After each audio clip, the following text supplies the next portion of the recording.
तुम्हाला सांगायला आश्चर्य वाटेल, जितक्या पण खोट्या केसेस पडल्यात ना पुरुषांवरती, या सगळ्या शिकलेल्या ज्या महिला आहेत ना, जितक्या टॉप हाय क्लास महिला शिकलेल्या या त्यांनी टाकलेल्या आहेत, जितक्या शिकलेल्या महिला आहेत तितक्या. असं कसं म्हणू शकतो? कोणाला विचारलं तुझी बायको काय करते, माझी बायको BHMS आहे, माझी बायको IIT मध्ये, माझी बायको इंजिनियर आहे.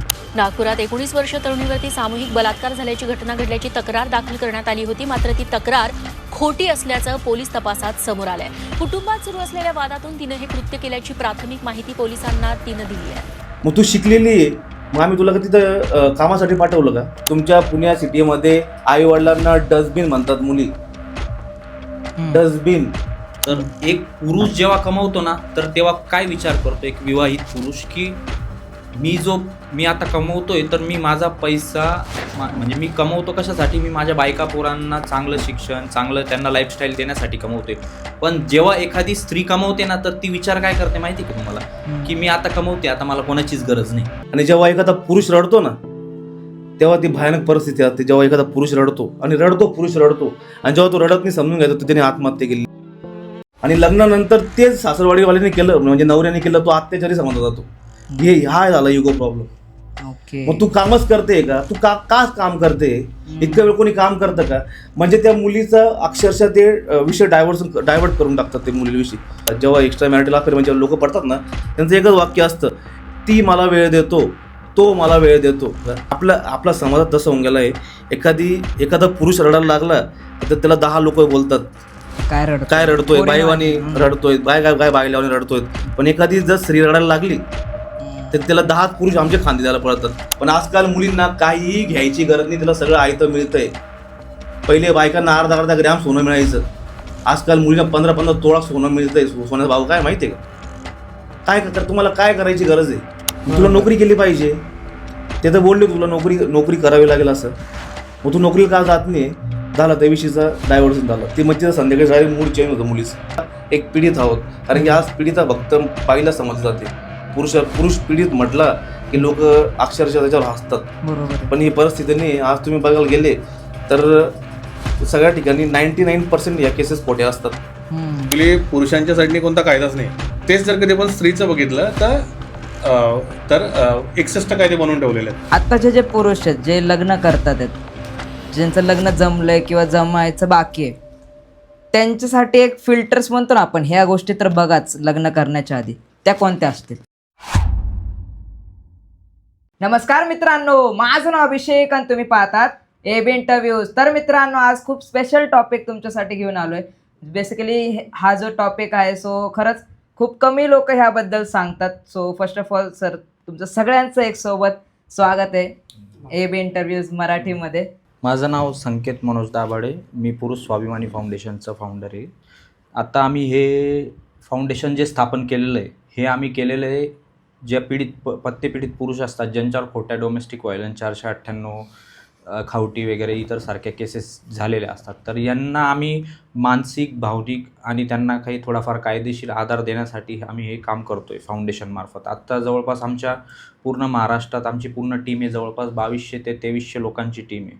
आत्ताच गेल्या महिन्यात आमचा पुण्या येथे पत्नीपीडित पुरुष मेळावा झाला, जो आमच्या रोहित सरांनी अरेंज केला होता. त्यातला जवळपास एक 750 लोकांनी उपस्थिती दिली होती, जे सगळे पत्नीपीडित होते. आणि हे पूर्ण महाराष्ट्रातनं नाहीच तर गुजरात आणि कर्नाटकमधनं पण त्याला उपस्थिती लोकांनी लावलेली होती. म्हणजे तुमचे काही पर्सनल केसेस आहेत?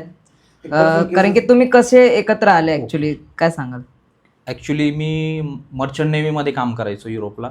ओके. माझं लग्न झालं होतं त्यावेळेस 2015मध्ये. त्याच्यानंतर काही कारणास्तव आमच्यात डिस्प्यूट झाल्यानंतर माझ्या ज्या एक्स वाईफ होत्या त्यांनी माझ्यावर खोट्या काही केसेस केल्या. त्याच्यानंतर आम्ही बघितलं की या जगात खूप अत्याचार चालू आहे मुलांवर. पहिल्याचा जो टाईम होता की जेव्हा व्हायचं की खरंच स्त्रीवर अन्याय अत्याचार व्हायचा, परंतु त्यांच्यासाठी जे कायदे बनवले गेले, त्या कायद्यांचा गैरवापर इतका चालू झाला की आता उलटं झालं आहे. आता स्त्रियांवर अत्याचाराचं प्रमाण खूप कमी झालं आहे, त्याच्या बदल्यात पुरुषांवर अत्याचाराचं प्रमाण खूप वाढलेलं आहे. तुम्ही जर NCRBचे रिपोर्ट बघाल सुसाईडचं, तर 2021चा एक रिपोर्ट होता, 21 का 22चा, त्याच्यात दर 7 मिनिटाला एक पुरुष आत्महत्या करतोय भारतात, फक्त या कारणांमुळे, एका बाईमुळे. ॲज कम्पेअर टू म्हणजे त्या वर्षी टोटल काहीतरी 1,18,000 काहीतरी सुसाईड झाल्या ॲज कम्पेअर टू फक्त 45,000 लेडीजने सुसाईड केलं. अशा प्रकारचं खूप मोठं डिफरन्स आहे आणि कायद्याचा खूप गैरवापर वाढला आहे. तो गैरवापर एवढा वाढला आहे की त्याच्याने काय होतं की ज्या बाईला खरंच गरज आहे त्या कायद्याची किंवा जी बाई खरंच पीडित आहे तर तिच्याकडे पण बघण्याचा दृष्टिकोन तोच झाला आहे लोकांचा की ही पण बाई खोटेच केस केलेली असेल बुवा. त्याच्यामुळं त्या कायद्यात काही बदल करणं गरजेचं आहे बुवा आजच्या. मी पण ह्याच परिस्थितीतून गेलोय. तर ह्या परिस्थितीतून गेल्या असल्या कारणामुळे मी ही परिस्थिती फेस केली आहे की पुरुषांवर कशा प्रकारे खोट्या केसेस होतात, त्यांचं कसं मानसिक आणि शारीरिक शोषण होतं, त्यांचं कसं मानसिक खच्चीकरण होतं. सगळ्या केसेसमधून आम्ही सर्व्हायव्ह केलं आहे, म्हणजे आम्ही गेलो या केसेसमधून.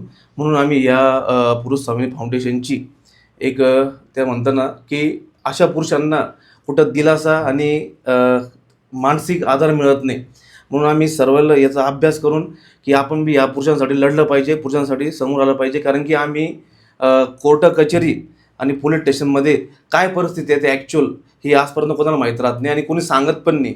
त्याच्यामुळे जेव्हा पुरुषावर अशी कुठली परिस्थिती उद्भवते, एखादी स्त्री त्याच्यावर खोटे ॲलिगेशन करते, त्या खोट्या ॲलिगेशनमधून कसं बाहेर पडायचं त्या व्यक्तीला माहीत नसतं.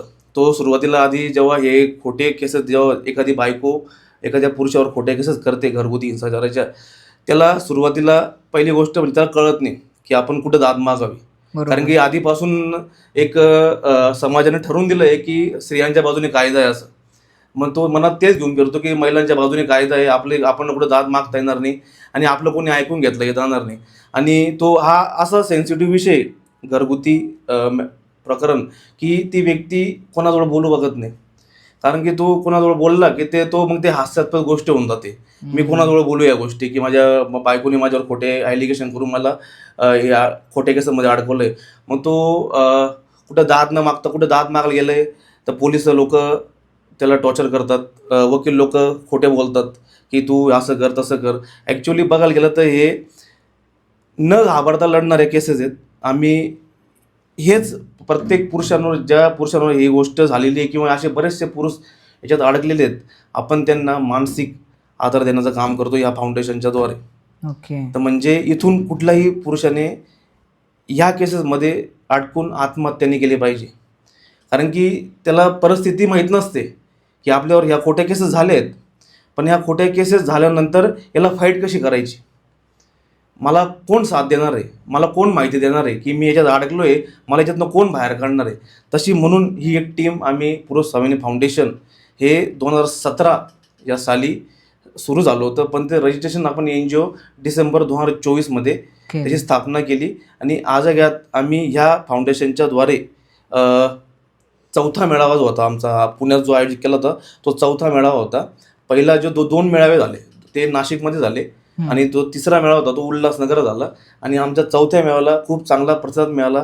एक चांगलं प्लॅटफॉर्म या पुरुषांसाठी उपलब्ध झालं.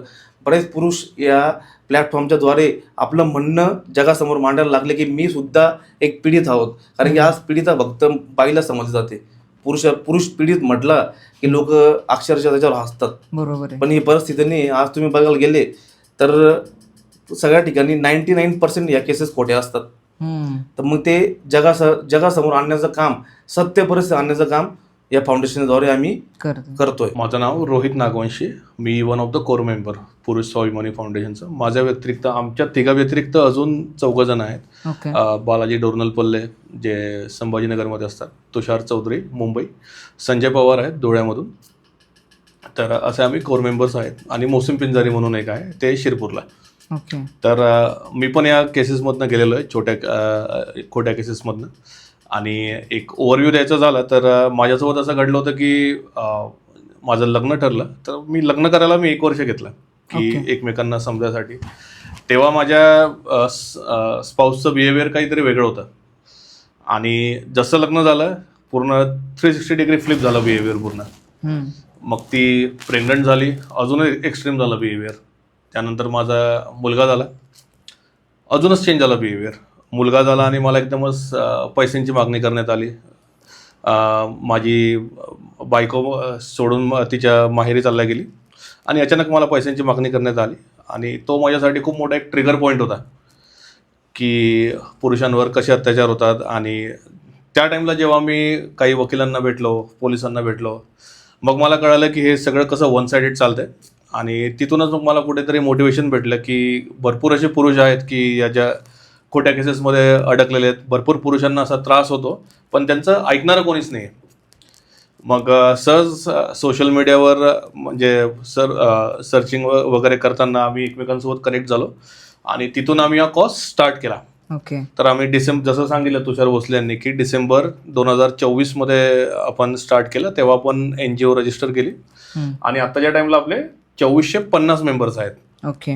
मी सांगते की 2 ते 3 वर्ष झालं तुम्ही काम करता, 24 पासून ते 26 पर्यंत. असे कुठले एक्स्ट्रीम केसेस तुम्ही बघितलेत? डेली बेसिसवर आम्ही एक्स्ट्रीम केसेस बघतो. इथपर्यंत जातात केसेस की आधी त्यांचं 498 DV सारखे केसेस टाकतात आधी ते लोक. जर कधी जावई झोकला नाही तर मग अजून सासूकडनं किंवा सालीकडनं अजून मॉलेस्टेशन सारखे केसेस वगैरे टाकण्यात येतात. एखादं उदाहरण देऊन समजू शकाल? हे रिसेंटली आता एक केस झाली होती. म्हणजे आपण खूप प्रकारे केसेस बघतो. 498 डोमेस्टिक व्हायलन्स, 125. याच्या व्यतिरिक्त मला कालच संध्याकाळी एक फोन येऊन गेला एका सभासदाचा, एक युवकाचा. त्याचा मुलगा डायलिसिसवर होता. म्हणजे दोघं किडनी निकामी त्याच्यावाले. तो डायलिसिसवर असताना त्याने त्याच्या बायकोला फोन केला की आपला मुलगा शेवटच्या याला आहे, तू याला भेटायला येऊन जा. तर ती आली नाही भेटायला. म्हणजे ती मुलं आपल्या सख्या मुलाला 9 वर्षाचा मुलगा येतो, तो तिला आली नाही भेटायला. आणि ती त्यावेळेस महिला आयोगामध्ये तिने कंप्लेंट केलेली होती. आणि याच कारणामुळे सोडून चालली गेली होती ती की तो मुलगा त्याच्या डायलिसिस चालू आहे आणि वडील सगळं खर्च करतायत आणि 7 वर्षाचा मुलगा तर सांभाळतायत. म्हणजे बायका पुरुषांना जाऊ द्या, ते आपल्या मुलांना सुद्धा ते वाऱ्यावर सोडून देतात. आणि याच्यात मुलांचं खूप नुकसान होतं. आज तो 9 वर्षाचा मुलगा व्हेंटिलेटर होता आणि तिला महिला आयोगातून सुद्धा सांगितलं होतं की तू जा तिथं, त्याला भेट, का तो शेवटच्या क्षणी, तरी ती गेली नाही. इतकं भयानक परिस्थिती आहे. एक केस जर तुम्ही बोलले जे की एक्स्ट्रीम केसेस, तर एक केस होती की त्याच्यात त्यांचं दोघांचं लव्ह मॅरेज होतं. लव्ह मॅरेज नंतर तिच्या घरी कळलं त्यांनी बाहेरनं लग्न केलं आहे रजिस्ट्री. तर तिच्या घरच्यांनी त्याचा ब्रेन वॉश केला होता. ब्रेन वॉश केल्यानंतर मग डिवोर्स तिने मागितला त्याच्याकडे की डिवोर्स दे, पण त्याचं प्रेम होतं त्याच्यामुळं त्याने डिवोर्स द्यायला नकार दिला. तर मग अशा कंडिशनला समोरच्या पार्टीने काय केलं की तिच्या बहिणी थ्रू याच्यावर पॉक्सोची केस टाकली आणि पॉक्सो थ्रू जवळपास तो 2 महिने जेलमध्ये होता. ही एक एक्स्ट्रीम केस आहे. म्हणजे डिवोर्स नाही देत होते म्हणून त्याचा कायसा गैरवापर करून त्यांना झुकवण्यात आलं. दुसरी एक केस आहे, त्याच्यात पण असेच मॅट्रोमोनियल मॅटर्स चालू होते. तर त्याच्यात मुली थ्रू, म्हणजे त्या बापावर त्याच्या मुलीमार्फत पॉक्सोची केस टाकण्यात आली. म्हणजे बालकांवर लैंगिक अत्याचार करणं. मला एक सांगा, कोणता बाप आपल्या मुलांवर लैंगिक अत्याचार करणार आहे 2-2 वर्षाच्या, 3-3 वर्षाच्या? म्हणजे त्या मुलीच्या भविष्याचा विचारही केला नाही त्या बाईने आणि त्याच्यावर पॉक्सोची केस टाकली. त्याच्यात जवळपास तो 3 ते 4 महिने, आणि पॉक्सोमध्ये बेल मिळणं खूप मुश्किल असतं. तर अशाने म्हणजे त्या मुलीचं तर नुकसान झालंच भविष्यात, तिला काय लग्न करायचं असेल किंवा काय. आणि सोबत एक मुलगी आणि एक बापाच्या नात्याला कलंक लावण्याचे हे प्रकार चालले. एक सेम अशी पुण्यातलीच एक पॉक्सोची केस आहे. पॉक्सो म्हणजे prevention of children from sexual offences.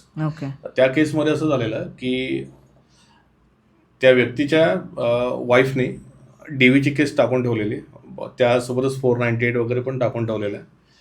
आता तो बंगला सासू सासऱ्यांचा औंधसारख्या एरियामध्ये, तिथे तिने प्रोटेक्शन ऑर्डर घेऊन ठेवली.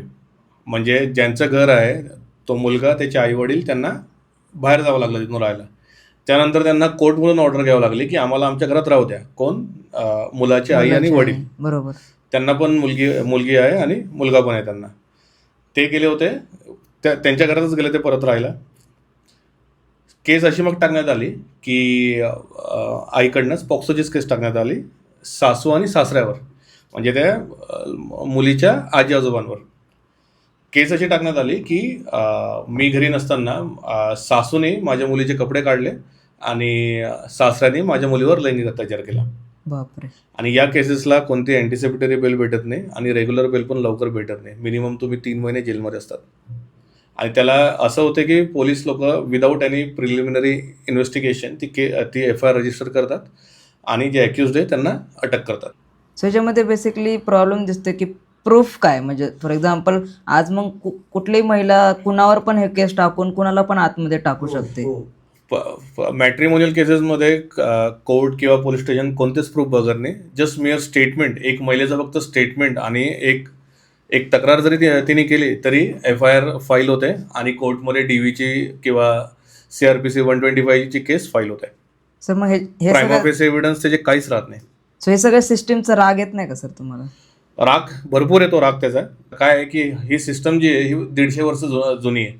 आता कसं आहे की वेळेसोबत कायद्यामध्ये चेंजेस व्हायला पाहिजे होते. आता नवीन कायदा जसा आला 2005 मध्ये DVचा, दॅट इज डोमेस्टिक व्हायलन्स. आता इंडियामध्ये तो कायदा असा आहे की डोमेस्टिक व्हायलन्स अगेन्स्ट वुमन, पण जर कधी आपण बाहेरच्या देशांमध्ये बघितला तर तो कायदा आहे डोमेस्टिक व्हायलन्स अगेन्स्ट स्पाऊस, म्हणजे नवरा बायको आणि मुलगा एकमेकांवर ते करू शकतात. पण भारतामध्ये असा कोणताच कायदा नाही. ऍक्च्युली पुरुषांच्या साईडने कोणता कायदाच नाही. तेच जर कधी आपण स्त्रीचं बघितलं तर 61 कायदे बनवून ठेवलेले आहेत. आणि आता होतं काय, आता यामध्ये मीडियाचा खूप मोठा हातभार आहे की काय होते की जस्ट म्हणजे एक FIR जरी फाईल झाली और कंप्लेंट जरी फाईल झाली तर त्याच बेसिसवर ते पुरुषांना दोषी ठरवायला चालू करतात. तर जर कधी आपण रेप सारख्या कंप्लेंट जर कधी आपण बघितलं तर रेपच्या ज्या कंप्लेंट आहे आपण फक्त बघतो की म्हणजे डेटा येतो की बाबा हायलाईट जास्त होतो डेटा की एवढे FIR रजिस्टर झालेल्या आहे रेपच्या. पण आज जर कधी आपण बघितलं आजचे जे स्टॅटिस्टिक्स आहेत रेपचे 74% केसेस कोर्टमध्ये खोट्या ठरतात. तर तुम्हाला कुठल्या गोष्टीचा राग येतो सर? एक मला मेन राग कसला आहे की जो इंट्रीम मेंटेनन्स असतो, म्हणजे एखाद्या स्त्रीने जर डोमेस्टिक व्हायलन्सची केस केली किंवा डिवोर्सची केस केली किंवा एखाद्या पुरुषाने नांदायला येण्याची केस केली, ओके, तर अशा प्रकारच्या केसेसमध्ये ती स्त्री दोषी आहे किंवा दोषी नाही आहे, तो पुरुष किंवा दोषी आहे किंवा दोषी नाही आहे ते नंतर बघितलं जातं. सुरुवातीला तो इंटरिम मेंटेनन्स म्हणून एक पार्ट असतो, म्हणजे अंतरिम खावटी, म्हणजे जोपर्यंत केस चालू आहे तोपर्यंत त्याला त्या स्त्रीला खावटी देण्यात यावं. मग त्याच्यात ते काहीच बघत नाही. प्रायमा फेसी कोर्टात केस दाखल झाल्या पहिले मेंटेनन्स पास करून देतात. म्हणजे त्याच्यात जर एखादी स्त्री ॲडल्ट्रीमध्ये असेल तरी तिला खावटी देणं आहे, किंवा तिची काही चूक असेल, त्या पुरुषाची काहीच चूक नसेल तरी त्याला जोपर्यंत केस चालू आहे तोपर्यंत खावटी देणं. हे कुठंतरी जर बंद झालं इंटरिम मेंटेनन्स तर मी तुम्हाला गॅरंटी देतो 50% वरती खोट्या केस रजिस्टर होणंच बंद होऊन जाईल. तुम्हाला कुठल्या गोष्टीचा राग? मला या गोष्टीचा राग आहे की जी 490 जी 498 जी केस आहे, हुंडाबळीची जी केस म्हणतो आपण, घरगुती हिंसाचाराची, ती कुठलीही प्रकारची चौकशी न होता, म्हणजे पोलीस लोक कुठलीही इन्व्हेस्टिगेशन करत नाही. बाई एखादी पोलीस स्टेशनला आली की मला XYZ व्यक्तीने छेडलं, म्हणजे मला त्रास दिला, तर तिची कुठलीही चौकशी होत नाही. त्या व्यक्तीवर डायरेक्ट FIR दाखल होते.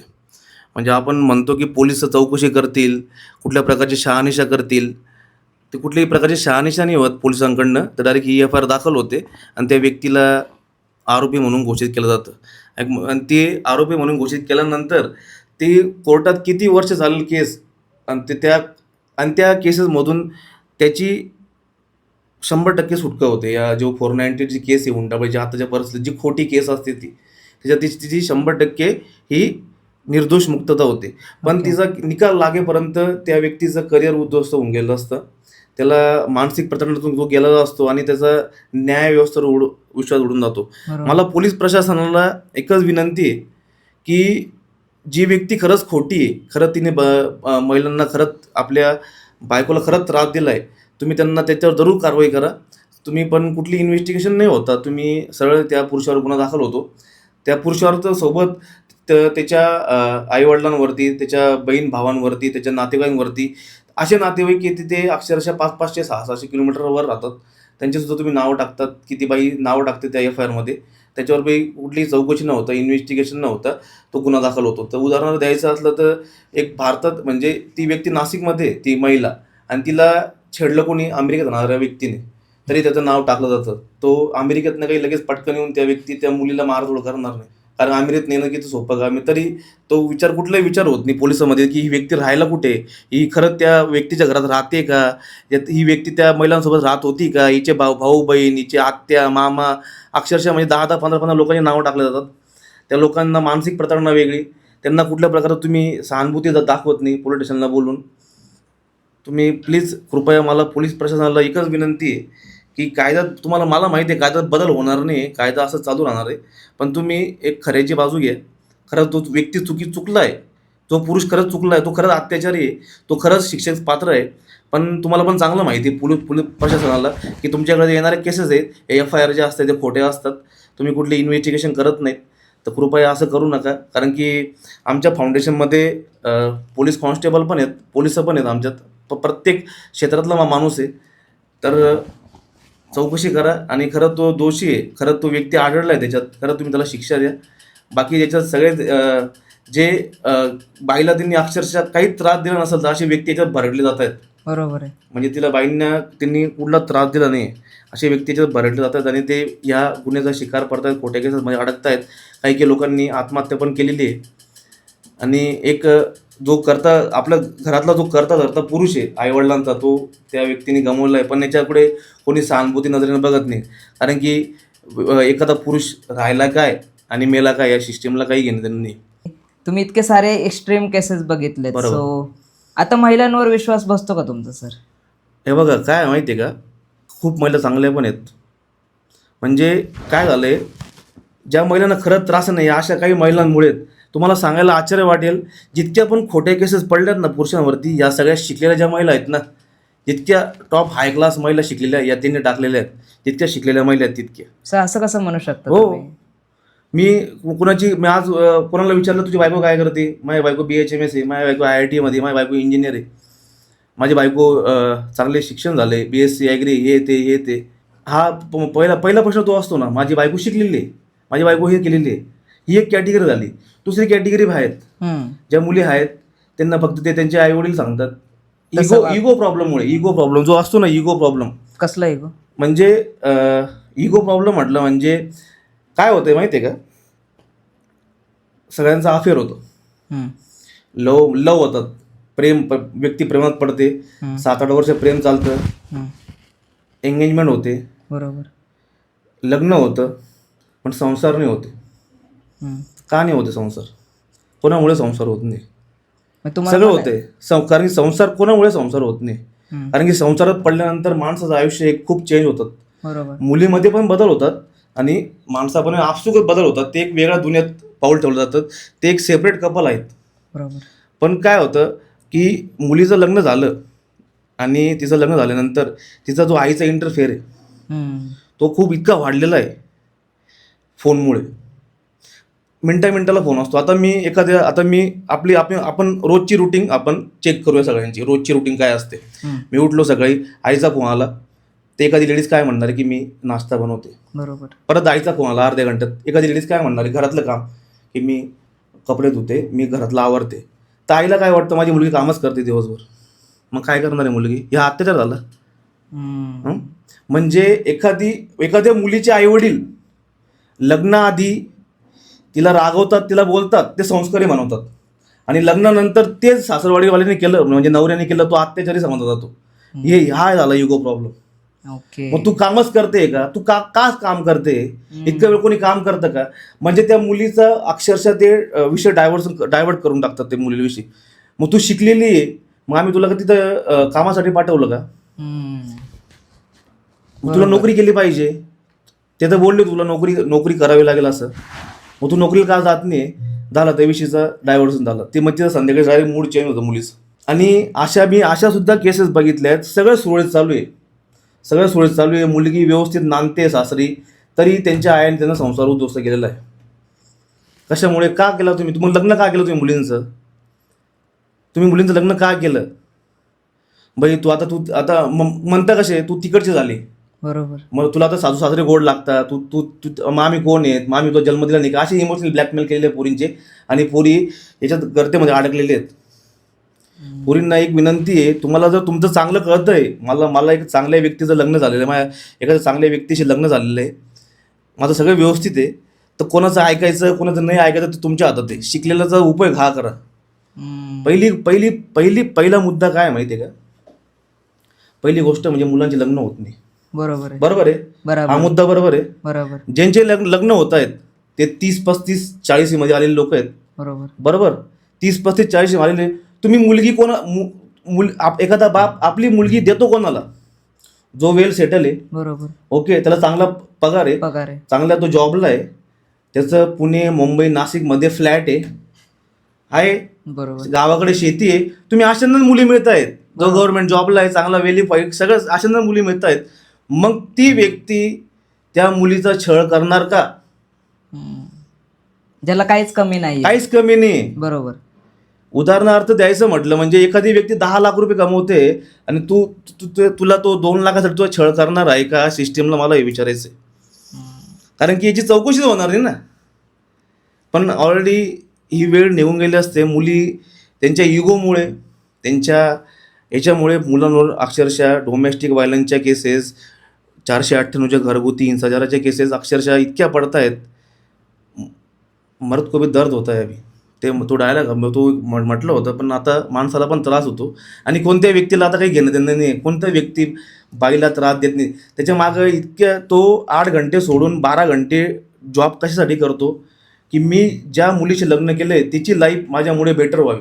बरोबर. आज मी जे एक्सपेन्सिव्ह घर घेतलंय, मी गाडी घेतोय, काय आज लोकांच्या इतक्या गरजा वाढल्या आहेत. त्या गरजा कशामुळे वाढल्या आहेत की लोकांना देखावण्यासाठी वाढल्या आहेत. आपण जगतो कोणासाठी माहिती आहे का? लोकांनी आपल्याकडे बघावं, आपल्याकडे लोकांना दाखवण्यासाठी आपण लोक जगतोय. त्याच्यामुळे लोकांच्या गरजा वाढल्या आहेत. मुलं अक्षरशः त्यांना वेळ नाही हो कोणत्या बायकोला त्रास द्यायला वेळ नाही, कारण त्यांचे लग्नच होत नाही. तर ते लग्न करून बायकोला त्रास देणार आहे का?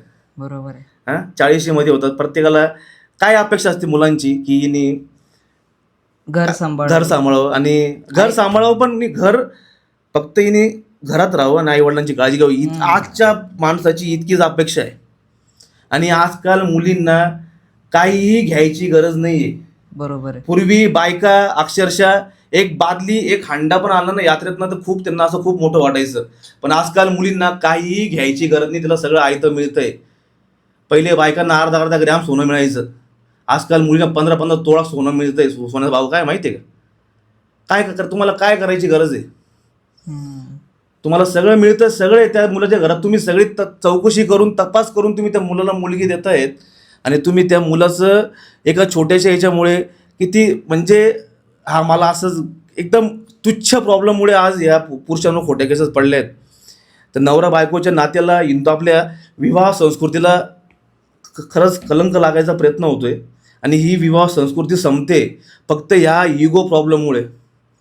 आणि कायदा कुठलाही बघत नाही ही लेडीज चुकली आहे का, हा व्यक्ती खरंच गुन्हेगार आहे का, कुठली तुमची शहानिशाणी होत आणि तुम्ही त्या व्यक्तीवर खोटे गुन्हे दाखल होत आहेत. रोज खोटे गुन्हे दाखल होत आहेत. आमच्या फोनवर नाही कमीत कमी दिवसाला 150-200 कॉल वाजता आहेत तिघांच्या फोनवरती. तसं तुम्हाला पण असं वाटतं का की जे शिकलेल्या महिला आहेत त्याच खरं तर प्रॉब्लेम आहे, म्हणजे तेच हे सगळे केसेस आहेत वगैरे? तुम्ही जर कोर्टात कधी जाऊन बघितलं तर तुम्हाला तिथं कधीच झोपडपट्टीतल्या पुरुषांवर केसेस झालेले दिसणार नाही. तिथं जर तुम्ही बघितलं, आज पुण्याच्या कोर्टात तुम्ही कधी जा, मॅक्झिमम डिवोर्स हे IT वाल्या लोकांचे आहे. ज्या स्त्रीला आणि ज्या पुरुषाला म्हणजे 1.5 2 लाख रुपये पगार आहे. कारण तिथं अमाऊंट म्हणजे सॅलरी, म्हणजे मी तुझ्या बरोबरीने कमवते म्हणून त्याने तिला काही बोलायचं नाही, अशा होतात भरपूर. आमच्या फाउंडेशनमध्ये जवळपास 50 ते 60 लोक ITचे, जास्त मोर दॅन 50 ते 60 लोक ITचे. तेच जर तुम्ही झोपडपट्टीत गेले तर तुम्ही बघू शकता की 15 20 लोक एका घरात राहत आहे. बरोबर. तो माणूस दररोज देशी दारू पिऊन येतो, बायकोला झोडतो, तरी ती त्याला काहीतरी खाय प्यायला बनवून देते. ती कधीच सोडून गेलेली आज तुम्ही पर्यंत पाहिलेलं नाही. तुम्ही कधी पण कोणत्याही कोर्टात जाऊन बघा, सगळ्यात तिथे हाय क्वालिफाईड, वेल एज्युकेटेड किंवा एखाद्या चांगल्या घरातल्या पण काही स्त्रिया अशा असतात. त्याला कारण हे जसं तुषारने सांगितलं की आई भडकून देते. आपल्या डिवोर्सचे मेन कारण तुम्हाला सांगतो. डिवोर्सचं मेन कारण, सगळ्यात पहिलं महत्त्वाचं कारण आहे एक्स्ट्रा मॅरिटल अफेअर. दुसरं कारण आहे मुलीच्या आईच्या संसारात हस्तक्षेप. हे सगळ्यात म्हणजे मोठं कारण आहे आज जे मुलीचे जे डिवोर्स होत आहे त्याला.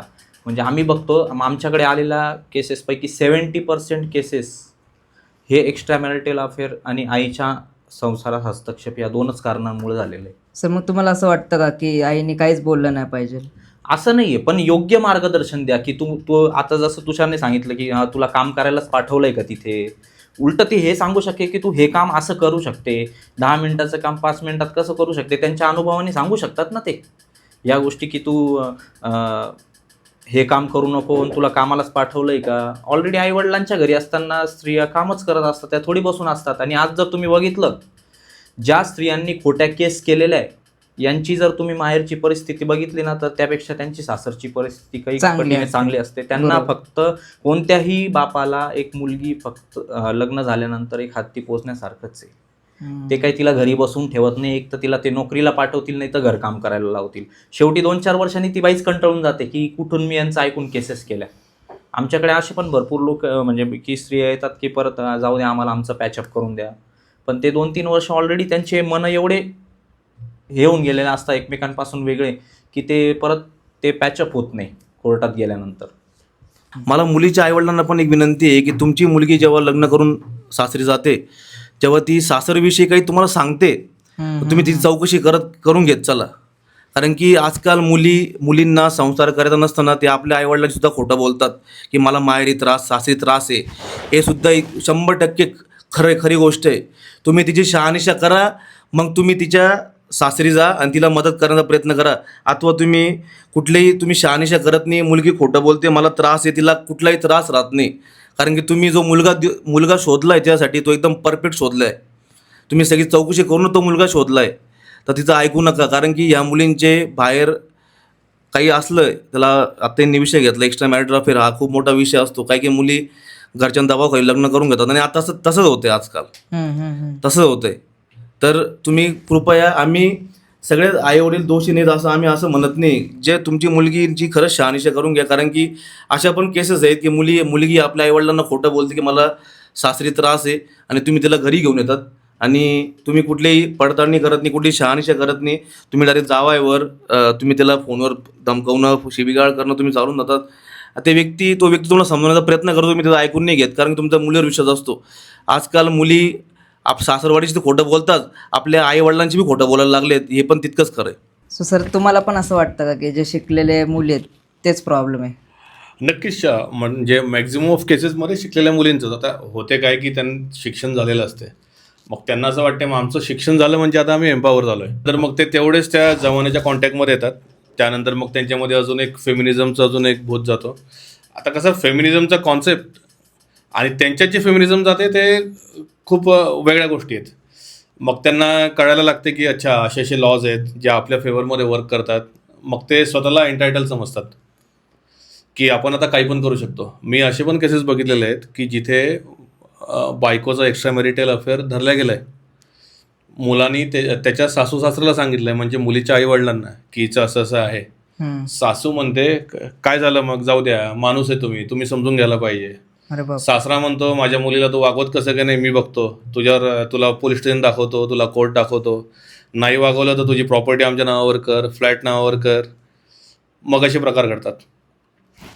म्हणजे ही जी इंटेन्सिटी आहे या प्रकरणाची, म्हणजे असं झालेलं आहे या टाईमला की पूर्ण पिढीच्या पिढी बर्बाद होऊ राहिली, पण कोणाचं लक्ष नाही चाललं याच्यावर, किंवा लक्ष चाललं आहे पण सगळे डोळे बंद केलेले आहेत सगळ्यांनी, किंवा सोंग केलेले डोळे बंद करायचे. आता जसं तुम्ही बोलले की कमवत्या स्त्रियांचं, तर एक पुरुष जेव्हा कमवतो ना तर तेव्हा काय विचार करतो एक विवाहित पुरुष की मी आता कमवतोय तर मी माझा पैसा म्हणजे मी कमवतो कशासाठी, मी माझ्या बायका पोरांना चांगलं शिक्षण, चांगलं त्यांना लाईफस्टाईल देण्यासाठी कमवतोय. पण जेव्हा एखादी स्त्री कमवते ना तर ती विचार काय करते माहिती का तुम्हाला, की मी आता कमवते, आता मला कोणाचीच गरज नाही. अशा प्रकारची त्यांची मेंटॅलिटी झालेली.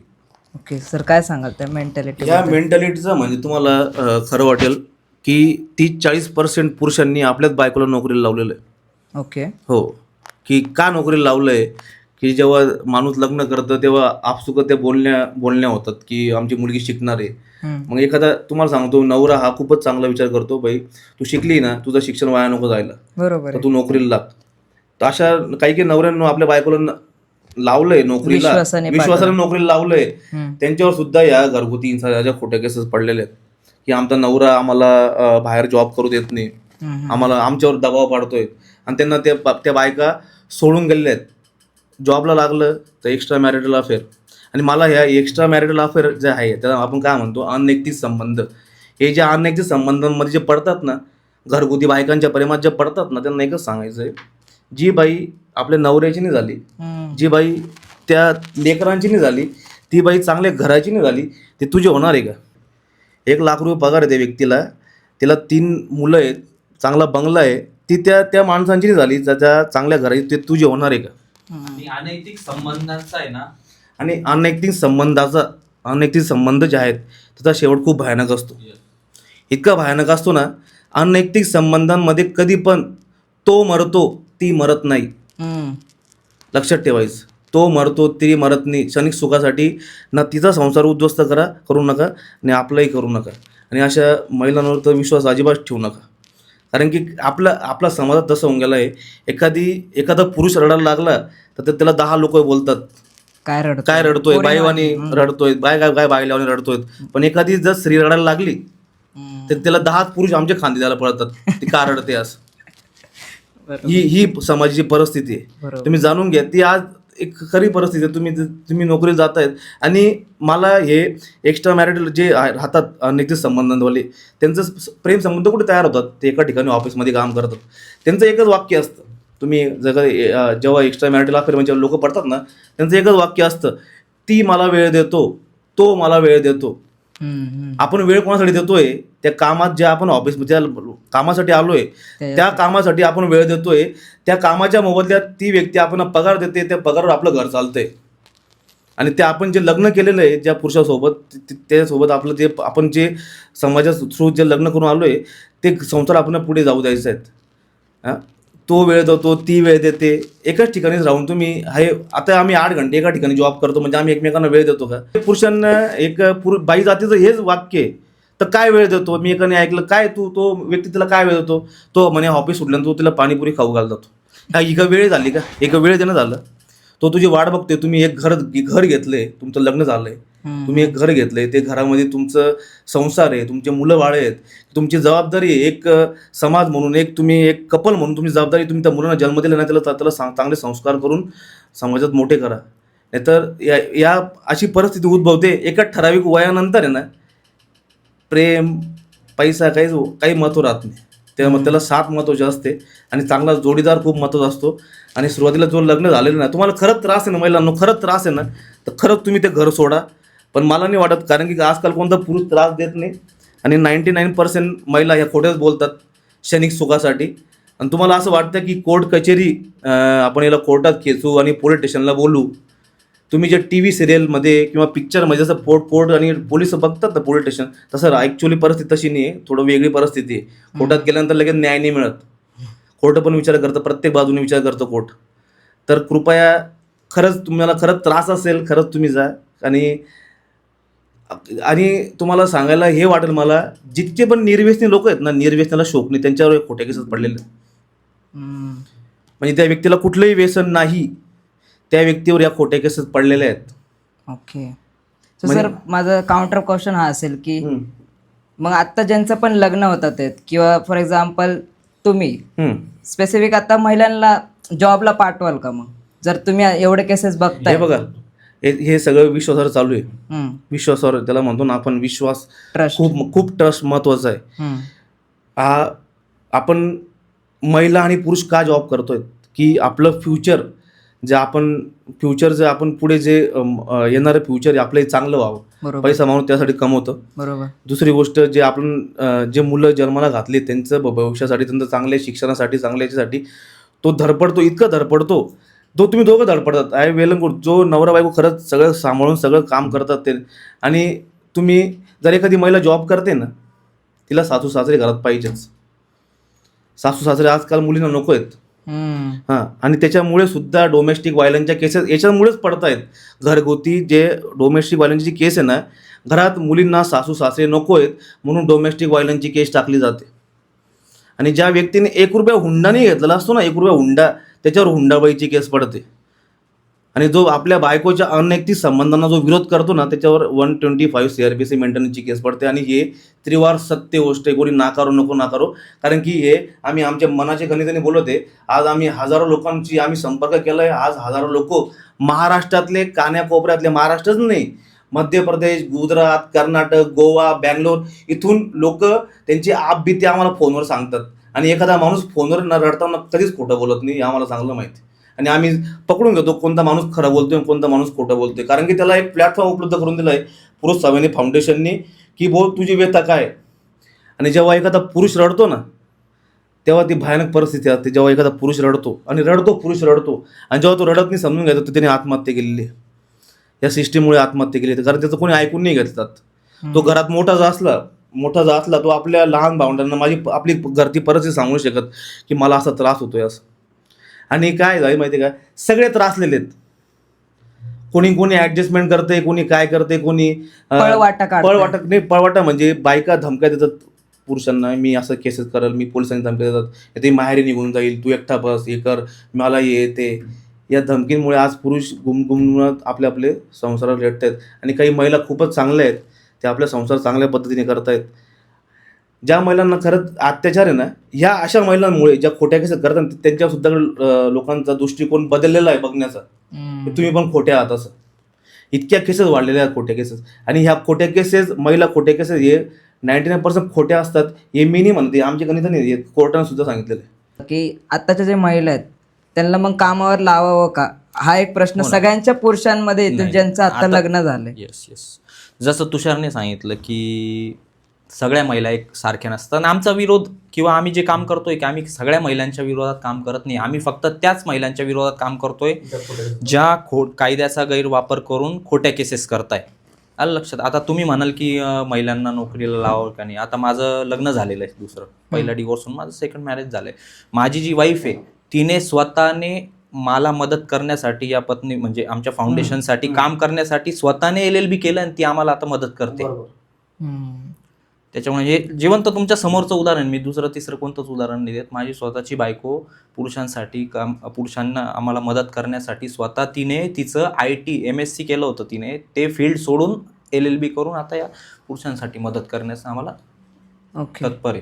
सो सर एक क्वेश्चन विचारेल, म्हणजे फॉर एक्झाम्पल तुम्हाला त्याचा आन्सर द्यायचं का नाही तर तुमचा प्रश्न आहे. सो आता तुम्ही सेकंड मॅरेज केलं, सो पहिलं काय चुका होत्या ज्या तुम्ही अवॉइड केलं, आता तुम्ही काय खबरदारी घेतली सेकंड मॅरेज करताना? सगळ्यात पहिले तर आम्ही सेकंड मॅरेज करताना सगळ्यात पहिले तर त्या लेडीजचं खानदान, म्हणजे त्यांचे आई वडील काय, त्यांची घरची परिस्थिती काय आहे किंवा त्याच्या घरातलं वातावरण काय आहे ते इम्पॉर्टंट बघितलं पाहिजे. त्याच्यानंतर दुसरी गोष्ट, शिक्षण काय त्यांचं, ते काय करताय. एखादी व्यक्ती जर घर चालवते तिचं शिक्षण करून, तर त्या गोष्टी बघितल्या आम्ही, म्हणजे या बघितलं. त्याच्यानंतर तिचे ॲम्बिशियस काय ते, किती ॲम्बिशियस आहे ती पर्सन, कोणत्या गोष्टीला महत्त्व देते, या सगळ्या गोष्टी बघूनच आपण एकंदर या सगळ्या पुढच्या गोष्टी केल्या प्रोसिजर. सर तुम्हाला पण असं वाटतं का की आजच्या महिलांनी म्हणजे जॉबवर वगैरे पाठवण्या पुरुषांनी विचार केला पाहिजे एकदा, आता परत एकदा, जर ह्या केसेस आपण बघतोय ॲक्च्युली, सर पण सांगतात, हे पण सर सांगतात की इतके सारे केसेस होतात, म्हणजे ॲक्च्युली कामावर गेल्यावर एवढं सगळं होतंय.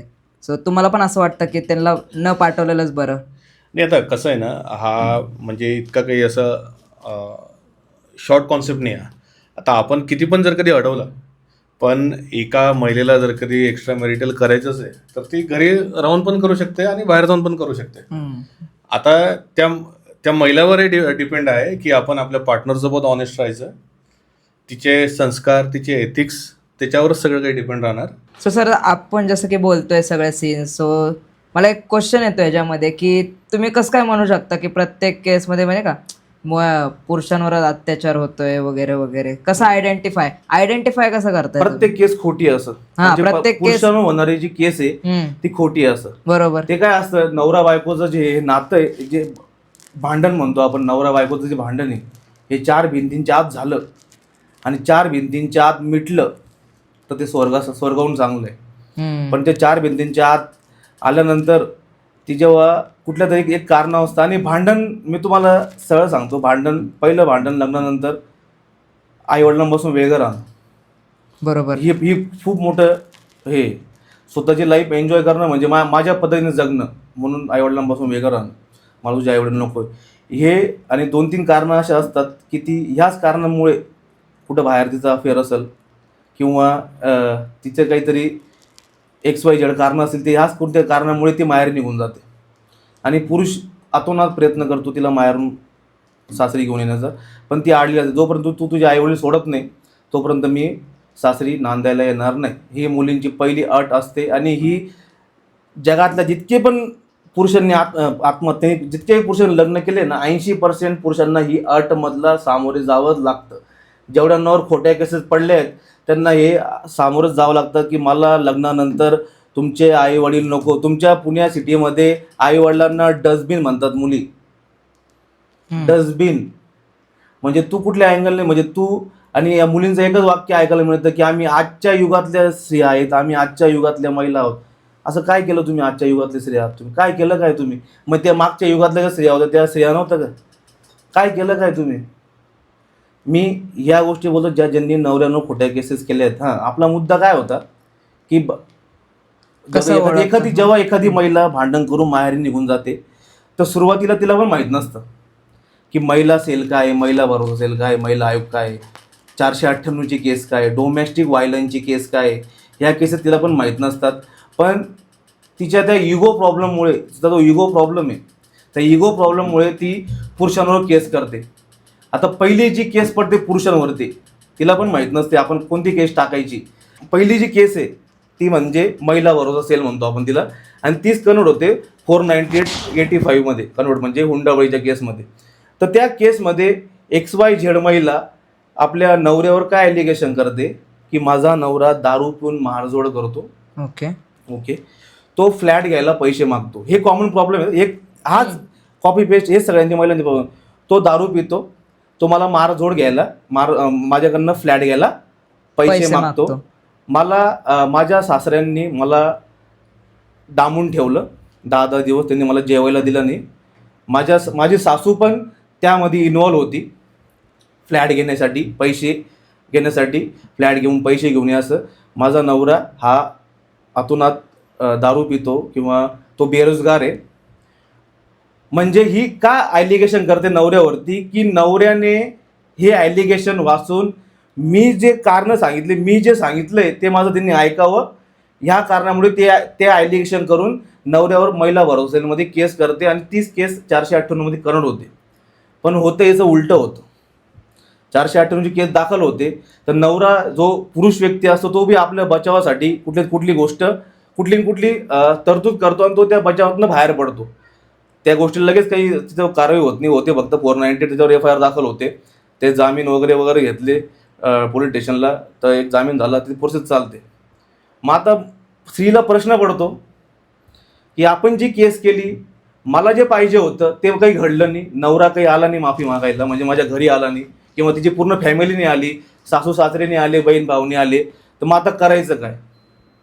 मग तिला सेकंड थिंकिंग कोणतरी भेटतो, ज्ञानी माणूस, ज्ञानी पुरुष, की तुझ्या नवऱ्याला आता तू एक काम कर, तू लग्न केलंय म्हणजे तू तिची अर्धांगिनी आहे, तू तिची अर्धांगिनी आहे म्हणजे त्याची अर्धी प्रॉपर्टी तुझी आहे, हे तो तिला सांगतो. मग ती अजून पेचात पडते पहिलेच. मग ती पेचात पडते, मग ती केस करते डोमेस्टिक व्हायलन्सची केस. तिला आपण म्हणतो मानसिक छळ. ही झालं घरगुती हिंसाचार. ओके, आता ती केस काय करते? मानसिक छळाची केस करते. आता मानसिक छळाची केस करते याचा अर्थ काय आहे की ती नवऱ्याकडनं ॲल्युमिनी मागते, पोटगी मागते. मला राहायला घर नाही आहे, मला दरमहा 30,000 भाडं मिळावं, मला खायला प्यायला यांनी दरमहा 20,000 रुपये द्यावे, असं मला त्यांनी मिळून एकूण 50,000 ते 1,00,000 रुपये द्यावे, अशी ती. नाहीतर हे देत नसणार तर माझा भविष्याचा खर्च, माझं जो नुकसान झालं आहे त्यासाठी यांनी मला दरमहा नाही तर पूर्ण ॲल्युमिनी 50 ते 1 करोड रुपये द्यावे, अशी ती पैसे मागते. ओके, मग आता जेव्हा ती हे पैसे मागताना तिला काहीतरी ते, आता ती पैसे मागते, 1 करोड तर मागते नवऱ्याकडनं, तर मग आता नवऱ्याला काहीतरी दाखवावं लागेल ना. बरोबर. नवरा IIT कंपनीत चांगल्या पदावर जॉबला आहे, त्याला महिन्याला 10 लाख रुपये पगार आहे. आता तिने इकडे काय दाखवलं होतं? 498ची जी केस केली होती, बेरोजगार आहे, दारू पितो. इकडे काय दाखवलं? 10 लाख रुपये महिन्याला पगार आहे. माझ्या सासूचे पुण्यामध्ये 3 फ्लॅट आहेत, बार्शी, चाकण, XYZ ठिकाणी. जर तुझ्या सासूचे 3 फ्लॅट आहेत, मग तुझ्या सासूच्या एखादं फ्लॅट घ्यायला पैसे मागणार आहे का? नाही मागणार. बरोबर, ही केस असते. माझ्या सासऱ्यांनी मला 10 दिवस डांबून ठेवलं घरात, खाय प्यायला दिलं नाही, आणि वरून काय म्हणते माझ्या सासऱ्याची जमीन आहे गावाकडे 10 एकर. मग यांच्याकडे इतकं सगळं काही आहे, मग ती तुझं टॉर्चर करणार आहे का? करणार आहे का? बरोबर आहे. याला म्हणता खोटी केस नोंदवणे आपल्या इगोसाठी आणि आपल्या सॅटिस्फॅक्शनसाठी. आणि सगळ्या केसेस अशाच असतात, खोट्या केसेस. पायीच्या इगोमुळे त्या माणसाचं नुकसान करण्यासाठी. पण ती कोर्टात ती केस जेव्हा दाखल होते ती प्रूफ होत किती वर्ष लागू शकतात हे ना ते वकील सांगू शकतात ना जज लोक सांगू शकतील. कारण की जेवढी आपण म्हणतो माझ्याकडे खूप पुरावे आहेत, मी हे केलंच नाही, आपण डोकं आपटून न्यायासमोर आपण न्याय मागतो, पण एखादी व्यक्ती नाही न्याय मिळत. मग त्या न्यायासाठी तिला न्याय मिळावा म्हणून हे पुरुष स्वाभिमानी फाउंडेशन आज कुठल्या याच्याने, आज आमच्या फाउंडेशनमध्ये इतके लोक आहेत ते कुठलाही बिना स्वार्थ ठेवता, बिना याच्यात करता आज एकमेकांना मदत करतायत, कुठलाही स्वार्थ न ठेवतात. सो सर, याच्यामध्ये एक मुद्दा तुम्ही बोलले की खूप साऱ्या मुलींची आज डिमांड आहे की आपण वेगळं राहूया. बरोबर. सो याच्यामध्ये काही पुरुष ॲग्री करतात, काही पुरुष फोर्सफुली ॲग्री करतात, काही जण नाही करत. माझा प्रश्न आहे की एखादी पत्नी जर ती म्हणते की आपण वेगळं राहू, आपण आई वडिलांशिवाय आपण आपलं लाईफ हे करू, तुमचं उत्तर काय असेल? त्यांना काय केलं पाहिजे? पुरुषांनी काय केलं पाहिजे? लग्नानंतर हे बघा, लग्नानंतर लगेच माणूस हा वेगळा होतो. फॅमिली वाढली 100%, त्या घरात 2 भाऊ असले, बहीण असली तर लग्न झाल्यानंतर माणूस 100%, पण त्याला पण एक वेळ आणि काळ द्यावा लागतो. जर मुलगी माहेरी लग्न करून आली आणि ती जर 2-3 महिन्यांनीच म्हणते की तू आईवडिलांपासून वेगळा हो, तो नाही होऊ शकत.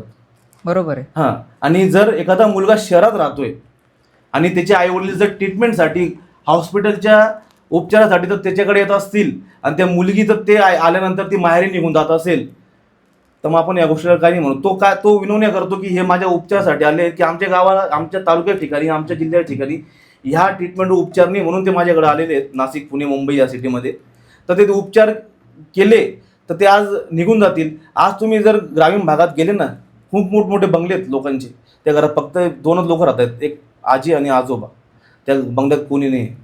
खोट्या केसेसचा एक अस्पेक्ट यांनी सांगितलं की कसं आम्ही ओळखतो. एक दुसरं अजून आहे की जे पुरुष आमच्या फाउंडेशनला जॉईन होतात, आता आम्ही असेच लोक आमच्या जॉईन केलेले आहेत की ज्यांच्यावर केसेस पडलेले आहेत. ज्यांच्यावर केसेस नाही पडल्या त्यांना आम्ही रिकन्सलेशनचा आम्ही सल्ला देतो की कुठेतरी तुमचे जुळायचे चान्सेस असतात तरी पण तेव्हा आम्ही त्यांना आधी जुळायचाच आम्ही सल्ला देतो. आम्ही त्याच्यात पण आम्ही त्यांची मदत करतो. पण एक वेळेस ती व्यक्ती केस कोर्टात गेली किंवा पोलीस स्टेशनमध्ये 498मध्ये जर कधी गेली तर मग तिथून रिकन्सलेशन खूप टफ राहते. आता जर कधी ज्या पिटिशन बनवून देतात, ज्या कोणत्या मी पिटिशन वाचतो त्याच्यामध्ये मोस्टली फिल्मी स्टोरीज राहतात की माझा असा जीव घ्यायचा प्रयत्न केला, आणि इलॉजिकल राहते पूर्ण की माझा तसाच जीव घ्यायचा प्रयत्न केला. काहीच्यात आरोप राहतात की मला चायनीज खायला घेऊन नाही गेले, किंवा डीमार्टला मला नेलं आणि मला बाहेर ठेवलं आणि ते आत गेले. एक स्टोरी तर अशी होती की माझी ओटी पांढरी साडी मला घातली आणि तशी माझी ओटी भरली. या टाईपच्या एकदम इमॅजिनरी स्टोरीज असतात. त्यानंतर सासऱ्यांवर एकदम खोटे एकदम गलिच्छ आरोप लावलेले असतात. समोरच्या व्यक्तीला आपण भेटलो, आपल्या लक्षात येते की स्टोरी खरी किंवा खोटी नाही. आम्ही असं म्हणत नाही की पुरुष पूर्णपणे निर्दोष आहे. महिलांवर पण अत्याचार होतात, पण कमी प्रमाणात होतात महिलांवर अत्याचार. आणि आम्ही असं नोटीस केलेलं की ज्या महिलेवर अत्याचार होतात ती कोर्टात जातच नाही, आणि जिच्यावर होत नाही ती कोर्टात जाते. वकील त्यांना मोठमोठाले स्वप्न दाखवतात की आम्ही बघा कसे तो पाय पडायला येईल, मी तुम्हाला 1 कोटी रुपये घेऊन देईल, 2 कोटी. पुण्यात तर स्टँडर्ड रेट त्यांचे पिटिशनमध्ये डिमांड राहतात, आम्हाला 3 कोटी पाहिजे, कोणाला 2 कोटी, कोणाला 5 कोटी पाहिजे, कोणाला फ्लॅट पाहिजे. सगळ्यात महत्त्वाचं म्हणजे ती मुलगी जेव्हा घरातून जाते तेव्हा सगळं सोनं ती घेऊन जाते सोबत. म्हणजे फक्त तिचंच नाही, सासूचं पण सोनं घेऊन जाते. माझं असं म्हणणं आहे की वेगळं राहण्याच्या विषयावर, जर तुम्ही एकुलते एक मुलगा असाल तर आईवडिलांना सोडून वेगळं राहणं थोडंसं, जर खरंच तुमच्या काही प्रॉब्लेम नसतील तर माझं मत आहे की वेगळं राहू नये. कारण वेगळं राहिल्याने त्याची अधोगती चालू होते. वेगळं राहणं म्हणजे दुसरं घर घेणं म्हणजे डबल खर्च, आईवडिलांचा खर्च, आणि माणसाला आईवडील हे एकदाच मिळतात. जर खरंच नीड असेल तरच वेगळं राहणं माझ्या मते योग्य आहे. अन्यथा जर तुम्ही एकुलते एक असाल आणि तुमच्या आईवडिलांना कोणी तुमच्याशिवाय आधार नसेल तर तुम्ही वेगळं न राहिलेलंच योग्य. बायका काही नाही, लग्न तुम्ही 2-4 करू शकतात, पण या जगात आईवडील डबल येत नाही. आता तुम्ही जसं म्हणताय की वेगळं राहिलं पाहिजे किंवा नाही, आता मी पण माझ्या वाईफसोबत आम्ही दोघंच राहायचो पुण्यामध्ये. ओके. वेगळंच राहायचो आम्ही. माझ्या घरून काहीच प्रॉब्लेम नव्हता. दोघांच्या सोशल स्टेटसमध्ये खूप मोठा फरक होता. म्हणजे माझं जे लग्न लावून देण्यात आलं हेच सांगून लावून देण्यात आलं माझं लग्न, की मुलगीची परिस्थिती जेमतेम आहे, खूप चांगला संसार करली तुमच्यासोबत आणि तुमच्या खानदानाचं नाव मोठं करणार म्हणून. पण इतकी बिकट परिस्थिती होती, आम्ही वेगळं राहत होतो तेव्हा. दिवसभर कॉल्स माहेरून, नाही म्हटलं तरी दिवसाचे 8 ते 10 तास कॉल चालू राहायचे माहेरचे. मला जेवायला बनवायला आवडते, मला स्वयंपाक येतो बनवता. माझ्या बायकोला फक्त एकच काम होतं, करी नव्वत फक्त तिला स्वयंपाक बनवायचा आणि भांडे धुवायचे रोज, हे 2च काम होते. कितीतरी वेळेस मी स्वतः बनवायचो, तिला खाऊ घालायचो. किती वेळेस मी तिला चहा आणून दिलेला आहे, तरी माझ्यावर खोट्या केसेस पडलेल्या आहेत आणि भयंकर प्रमाणात माझ्यावर खोटे आरोप झालेले आहेत. ओके. सो सर, या सगळ्यात तुमचे पण पर्सनल केसेस आहेत आणि तुम्ही खूप सारे केसेस ऐकलेले आहेत. सगळ्यात इमोशनल करणारी गोष्ट कुठली, की तुम्हाला आज पण इमोशनल करते ही गोष्ट ऐकली, तुमची पर्सनल असेल किंवा मग स्टोरीजमध्ये ऐकले असेल, आज पण म्हणजे अक्षरशः पुरुष असून रडायला येते? आता असं होते की आम्ही रोज एक्स्ट्रीम लेवलचे खोटे आरोप ऐकतो. आता आम्हाला सवय झालेली त्या गोष्टींची आणि मेंटली आम्ही त्या गोष्टीसाठी प्रिपेअर आहे. ॲक्च्युली असं आहे की आम्ही स्वतः मेंटली खूप स्ट्रॉंग आहे. जेव्हा आम्ही स्वतः राहतो तेव्हा आम्ही दुसऱ्यांना गाईड करू शकतो की तुम्ही कसं सेल करायला पाहिजे. रोजच आम्हाला असे येतात एकदम की ज्या गोष्टी एकदम इमोशनल करून जातात, की जिथे एक सासरा आहे, जेव्हा त्या सुनेला आपल्या मुलीसारखं आपण तिला वागवतो, तिला मुलीसारखं तिला बघतो स्वतःच्या, पण ती सून सासऱ्यावर आपल्या खोटे आरोप लावते की यांनी माझ्यावर बलात्कार करायचा प्रयत्न केला, माझा विनयभंग केला, किंवा ती बाई आपल्या लहान मुलांकडून जेव्हा बापावर खोट्या पॉक्सोसारख्या केसेस टाकते, तर ते खूप मन हेलावणाऱ्या त्या गोष्टी राहतात. याच्यात सगळ्यात इमोशनल करणारी गोष्ट जी आहे ना, ती आहे चाइल्ड व्हिजिटेशन्स. म्हणजे जेव्हा नवरा बायकोची भांडणं होतात तेव्हा सगळ्यात जास्त नुकसान होत असतं त्या मुलांचं, लहान मुलांचं. आणि जेव्हा आम्ही कोर्टात बघतो ना की आपण जन्म दिलेल्या पोराला भेटण्यासाठी आपल्याला कोर्टाची परवानगी लागते, हा सगळ्यात इमोशनल मुवमेंट असतो त्या बापासाठी, की तो बाप जातो, तिला विनवण्या करतो माझ्या पोराला भेटू दे, आणि ती बापाच्या विरोधात त्याला भडकून देते, किंवा ती पोरगी किंवा लहान मूल बाळ त्याच्याकडे म्हणजे पाठ फिरून घेतं, किंवा त्याला मोजून कोर्टाकडनं परमिशन भेटते 2 तास म्हणजे आपल्या स्वतःच्याच मुलाला भेटण्यासाठी परमिशन लागते. हीच एकदम इमोशनल गोष्ट आहे की ज्याचं आपण एवढे वर्ष पालन पोषण केलं, त्याला आपण जन्माला घालताना कोणत्या कोर्टाची परमिशन घेतली नव्हती, मग त्याला भेटण्यासाठी कावर कोर्टाची परमिशन लागते. बऱ्याचशा आम्ही बघितलं की सगळ्यात जास्त पुरुष इमोशनल कोर्टात कोणत्याही केसला वगैरे घाबरत नाही, पण त्याची जी बॉन्डिंग असते मुलांसोबत, लहान मुलांसोबत, तर ती बॉन्डिंग कुठेतरी ब्रेक होते आणि त्याला भेटण्यासाठी त्याचा जो जीव जातो. तर त्या गोष्टी म्हणजे मी स्वतः वकील म्हणून पण जेव्हा कोर्टात जातो तर तिथं पण मला म्हणजे मी भावूक होऊन जातो या गोष्टी बघून. जेव्हा आई वडिलांची आणि मुलांची जेव्हा ताटाटूट होते, म्हणजे मला स्वतःला त्या गोष्टीचा एवढा प्रचंड चीड येते ना, की म्हणजे काय करून काय नाही असं होऊन जातो त्यावेळेस. सर, तुम्हाला काय वाटतं त्यावर? आपण अशा खूप गोष्टी बघितल्या, पण इथं बोलले ते मुलांना भेटू दिलं जात नाही. हा तर खूप भावूक क्षण आहेच.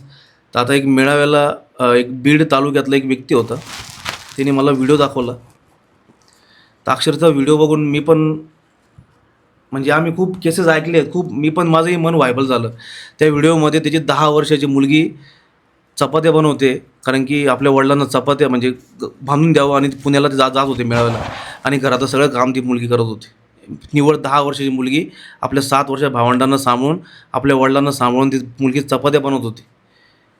हा खूप भावूक क्षण होता. 10 वर्षाची मुलगी, तिची आई त्यांना वाऱ्यावर सोडून चालली गेली होती आणि बाप आपल्या त्या मुलाला सोडून. मग तुम्ही म्हणता की असं का? मग आज तर प्रत्येक आईचा जीव त्या मुलात पाहिजे होता, त्या मुलीमध्ये पाहिजे होता. बरोबर. हां, मग तू का सोडून चालली गेली तर? आणि तो मुलगा व्हेंटिलेटरवर आहे, त्याच्या 2 किडन्या फेल आहेत, आणि तो आई करतोय, आणि त्या माणसाला तो माणूस तुझं भांडण त्या माणसासोबत आहे. त्या मुलांचं काय केलंय तुम्ही? आजकाल मला जर म्हणायला गेलं तर ह्या खोट्या केसेसमध्ये ज्या बायका आहेत ना, या बायका फक्त आपल्या मुलांचा ना हत्यार म्हणून वापर करत आहेत पुरुषांवर. त्यांच्या खांद्यावर बंदूक ठेवून त्यांना चालवत आहेत. तर आजकाल मी पुण्यात बी अशी परिस्थिती बघितली की ते बायका नवऱ्यापासून वेगळं राहत आहेत मुलांना घेऊन. त्यांनी त्यांचे खून पण केलेले आहेत. अशा बातम्या आम्ही ऐकलेल्या आहेत, वाचलेल्या आहेत. त्यांना चांगली मुलगा आहे ना, बापाकडेच सुरक्षित राहू शकतो. माझं असं मत आहे या खोट्या केसेस म्हटल्यामुळे. या अशा गोष्टी मी ज्या ऐकतो ना, की मुलाला मारून टाकलं, प्रियकराच्यामध्ये मुलाला, तुम्ही पण त्या बातम्या ऐकत असते. बरोबर. तुम्ही तुम्ही तुमचे जे भांडणं आहे ना, भांडणं तर राहतच नाही. तुम्ही त्याच्या वडिलांपासून दूर नका करा, त्याच्या आजी आजोबांपासून दूर नका करा. तो मुलगा आज 4-5 वर्षाचा मुलाला तुम्ही कोर्टात आणतात आणि तुम्ही लहान लहान पोरं बायका कोर्टात घेऊन येतात अक्षरशः. 1-2, 3-3, 6-6 महिन्याचे मुलं कोर्टात आणतात आणि तुम्ही त्यांना भर कोर्टात रडवतात. तर मग आपण हे मातृत्व समजावं का काय समजावं? आणि तुम्ही त्या मुलाच्या खांद्यावर बनवून ठेवतात आणि चालवतात आणि तुम्ही त्याला मुलाला भेटू देत नाही बापाला. कुठला बाप मारणार आहे मुलाला? कोणता बाप मारत नाही. तर त्याला एकुलता एक मुलगा आहे, तो मारणार कशाला? मुलाला कशाला मारणार आहे? बापासारखं निस्वार्थ प्रेम हा कोणीच करू शकत नाही. मी या मताचा आहे. तर जसं संकेत सरांनी सांगितलं की चाइल्ड व्हिजिटेशन म्हणजे हा सर्वात एक इमोशनल अस्पेक्ट आहे या लिटिगेशनचा. बऱ्याच वेळा याच्यामध्ये काय होते की पोलिसांकडनं पण चुकीचे सल्ले दिले जातात आणि वकिलांकडनं पण चुकीचे सल्ले दिले जातात याच्यामध्ये चाइल्ड व्हिजिटेशनच्या गोष्टीमध्ये. आणि आमच्या फाउंडेशनचं असं आहे की चाइल्ड व्हिजिटेशनचा जेव्हा केव्हा कोणाचा मुद्दा येतो तेव्हा फाउंडेशन आमची पूर्णपणे त्याच्यामध्ये इन्व्हॉल्व्ह होते की मुलाची आणि बापाची भेट कशी होणार.